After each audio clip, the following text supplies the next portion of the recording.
In de Oud-Vezenis beziekt de Partij van de Arbeid hem te bevrijden van de malaise dat ze in zitten. Altijd te laat! En wat er deze week ik al je sign is hoe Lutz Jacobi, ze bloot er zelfs en had een sterke binnenkommer. Ik moest eerst nog naar de kapper, ik kreeg zoveel opzettingen over mijn haar, ik denk dat moet ophouden. De strijd om het leaderschap is intern, maar smiet van de partij meer op als alleen nog maar antwoord op de vraag waar de partij lierde mat. En tegelijkertijd zien we hier een volle bak met een energie die we nog lang niet meer zo in de Partij van de Arbeid hebben gehad. Dat is altijd zo in Friesland. Nee, dat is... Deze partij heeft één belangrijke traditie. Dat is dat we jong en oud, hoog en laag opgeleid, arm en rijk aan elkaar weten te verbinden. Als ons één uitdaging nu voor ons ligt, is het om de jonge generatie ook weer bij deze partij te trekken. Het lijkt wel als komt er door de verkiezingsstrijd nee elan dat de partij al heel lang verlet van hier. Het enthousiasme van de mensen, het gevoel, de mat wat verhoor. Nou, ik denk dat dat het weer.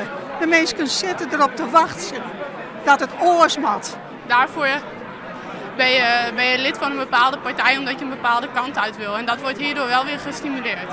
Ik ben een van de weinige landelijke leden. Ik ben geen plaatselijk of regionaal lid van de Partij van de Arbeid. Ik ben alleen nog landelijk lid. En ik ga in 8 jaar net naar een partijgeerkomst geweest. Dus nu kom ik weer. En ik moet zeggen, ja, dit jouwt wel een energie. Maar dat het eerste pad van het debat vooral over uiterlijk en farm gier. Het hele rondje hè, gaat alleen maar over dit soort type vragen. Komt de inhoud in het tweede pad en weten alle kandidaten hoe het vierde mat. Want het is meer dan ooit nodig om echt door dit rechtse kabinet heen te drukken. Echt waar.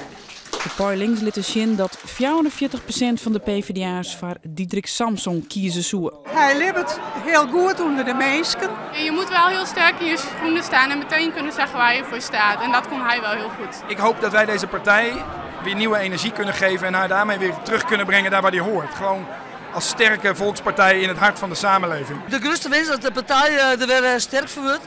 Ik vond Ferry Mingelen van de week wel heel mooi in Rotterdam. Door dit debat is er een grauwe sluier van de partij overvallen. En dat is toch wel mooi.